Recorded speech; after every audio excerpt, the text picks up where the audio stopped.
Happy New Year. I'm Wynde Reddick, the wife of Senior Bishop Lawrence L. Reddick III, and we reside in the 8th Episcopal District, which is the work in Texas and the country of Jamaica. I pray that this new year, 2022, will bring you much joy and happiness. Blessings to each and every one. One of the reasons I love hymns, and I join Mrs. Reddick in saying Happy New Year. But one of the reasons I love hymns is because, like other poetry, hymns have a way of meaning more and more the more you read them and reflect upon them. I've been doing a lot of reflecting lately, in part because I realize that if the Lord allows me to see my birthday in June of 2022, I'll be 70 years old. That may not sound like much to some of you on this day, but as a person who announced his call to preach at the age of 14 and was usually the youngest one in the crowd for many years, it says something to me about how far God has brought me. As I bring to you the hymn I'm using today to share with you, I want to tell you that I never sing it without remembering two veteran CME ministers. One was my presiding elder, and the other was a sounding board, a person who would listen and allowed me to share with him unfinished editorials as he critiqued them and helped me think in more complete ways about them. The presiding elder was the Reverend Joseph Henderson. People of the 3rd Episcopal District will remember him. I came to know him when I became the pastor of Scruggs Memorial CME Church in St. Louis in 1978. It was a stormy time for me, not because of the storms on the outside, but because of the storm within. I shared with many of you in the General Conference of 2014 that I had gone to one appointment with a bad spirit, and that I had promised God I would never go to another one in a bad spirit. And the appointment I was referring to on that day was the appointment to Scruggs Memorial, even though it was a good church and a promotion, as we would say. But into that picture came presiding elder Henderson. He knew of my sense of resentment and my bad spirit, but he was calm, strong, and solid. And he was also clothed in a spirit and had a way of communicating that was generally gentle in the way he spoke, meek and humble. He did not have to raise his voice, but he was no joke and was not to be taken advantage of. And so soon after that appointment, he came to the church to preach. And on that Sunday, he said, as he rose to preach in characteristic fashion, "What shall I say? What shall I say? A new pastor, a new church." And then he announced his text. Can any good thing come out of Nazareth? He was the presiding elder I needed at that time in my life. He would always arrive for the quarterly conference about 30 minutes early, would sit in the office and ask, "Is there anything coming up today that I need to know about?" He was firm, yet compassionate. And when I sing the hymn I've chosen today, I always remember him, because those of us who knew him knew it to be his favorite. "O love, that wilt not let me go."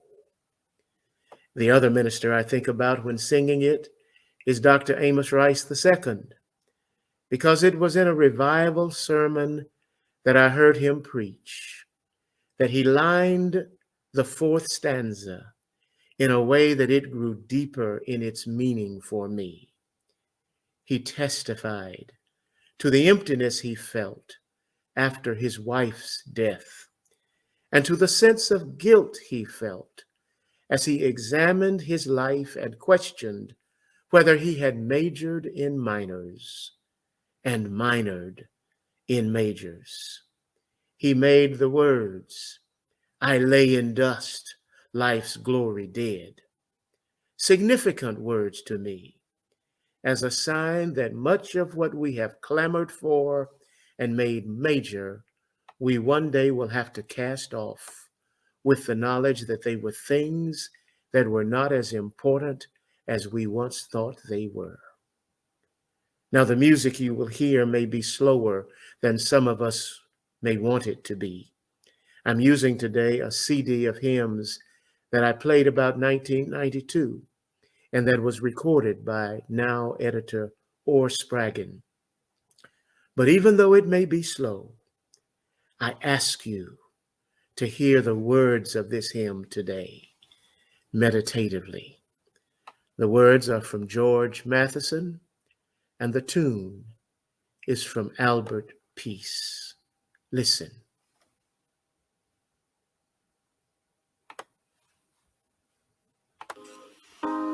O love, that wilt not let me go,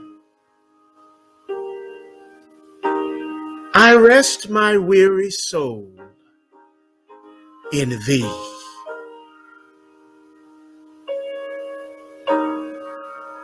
I give thee back the life I owe, that in thine ocean depths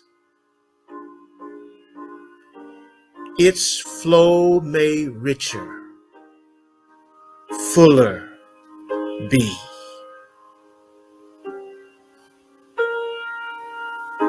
Here is stanza 2. O light, that followest all my way, I yield my flickering torch to thee. My heart restores its borrowed ray, that in thy sunshine's blaze its day may brighter, fairer be.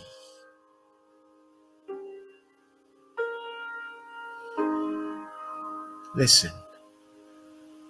O joy, joy that seekest me through pain,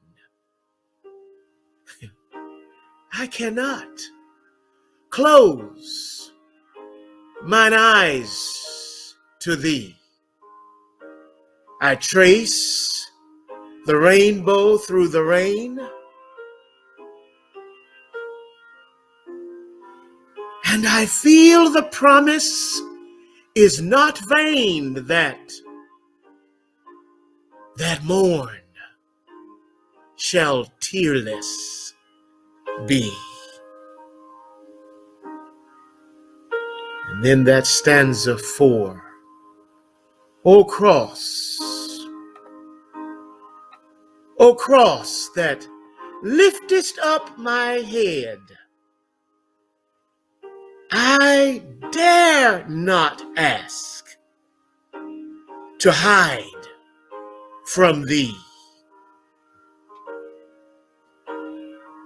I lay in dust, life's glory dead, and from the ground there blossoms red life that shall endless be.